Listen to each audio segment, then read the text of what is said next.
सकाळी सकाळी आवरून आम्ही पोहोचलो एका नदीच्या घाटावर.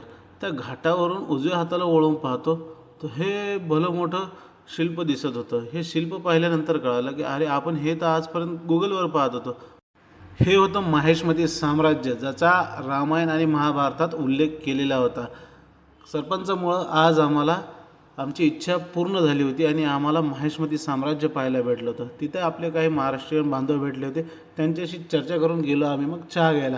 पण या आजींनी काय आम्हाला बरोबर चहा दिला नाही. सरपंचाला तर अजिबात आवडला नाही. सरपंचानं दिला तो चहा सोडून आणि सरपंच म्हणले आपण आपले सेलूचे चणे खाऊयात. मग पुढं जाऊन आम्ही सेलूचे चणे खाल्ले आणि चणे खाऊन झाल्यानंतर मात्र सरपंचांनी मोठ्या मनानं लय मोठं दान केलं. काय सांगावं आता, ते गुपित दान होतं म्हणून काय ते काय सांगत नाही. दान करून झाल्यावर आम्ही गेलो अहिल्याबाईंच्या सदरेवर, जिथं अहिल्याबाई जिथून कारभार सांभाळत होत्या त्या सदरेवर.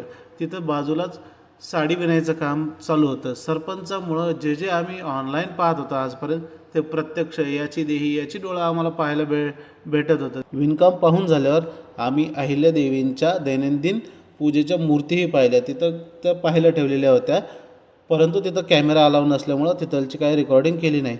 सगळं झाल्यानंतर आमचा चेकआउटचा टाईम झाला होता. ज्या राजवाड्यात आम्ही रात्री श्रेयास राहिलो होतो त्या राजवाड्यातून आमचं सामान गुंडाळलं, गाडीत भरलं आणि माहेश्वरच्या छोट्या छोट्या रस्त्याने रस्ता काढत आम्ही निघालो पुढे भारतरत्न डॉक्टर बाबासाहेब आंबेडकर यांच्या जन्मभूमी महूमधून पुढे गेल्यानंतर या छान अशा हॉटेलवर सरपंचांनी गाडी थांबवायला लागली.